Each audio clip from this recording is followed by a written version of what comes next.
सहन होत नाही आणि सांगता येत नाही असे जे काही आजार मनुष्याला असतात त्यातील एक आजार म्हणजे पाईल्स, त्याला मराठीत मूळव्याध असं म्हणतात. प्रत्येक वेळी किंवा केव्हा केव्हा टॉयलेट झाल्यानंतर त्या जागेवर आग, वेदना आणि खाज येते किंवा काहींमध्ये पेनफुल ब्लिडिंग और पेनलेस ब्लिडिंग होतं. ही लक्षणं अनेक वेळा विविध आजारामध्ये येतात. काही वेळेस जास्त मेडिसिन घेतले, खूप प्रमाणात कोंतलं, काही तिखट मसाल्याचे खाण्यात आलं, जास्त प्रमाणात नॉनव्हेज झाले किंवा फिश जास्त प्रमाणात घेतलं गेलं तर अशा प्रकारची लक्षणं कधी कधी येतात. परंतु ही तक्रार वारंवार जाणवावयास लागल्यास त्या आजाराचं हळूहळू पाईल्स, हेमोरॉइड्स किंवा मूळव्याध आजारामध्ये रूपांतर होत असतं. होमिओपॅथीमध्ये यासाठी खूप चांगले उपचार उपलब्ध आहेत.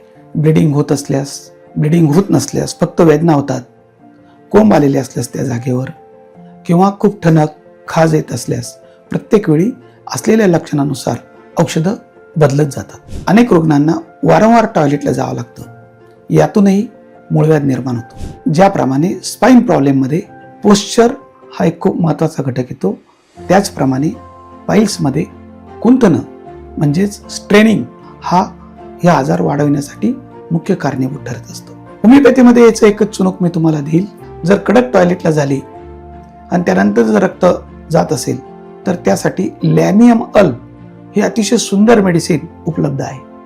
याच्याशिवाय हेमामेलिस, नायट्रिक ॲसिड, नक्सवामिका, एस्क्युलसिप हे सुद्धा मेडिसिन त्या एक्सटर्नल पाईल्स बरोबर जर सिव्हिअर बॅकॅक असेल तर यासाठी खूप सुंदर रीतीने काम करणारं मेडिसिन एस्क्युलस आहे. ही मेडिसिन तज्ञ डॉक्टरांच्या सल्ल्यानुसार घेतली तर फार कमी वेळेमध्ये आपण दुरुस्त होऊ शकतो आणि बहुतांश वेळेस सर्जरी टाळलीच जाते.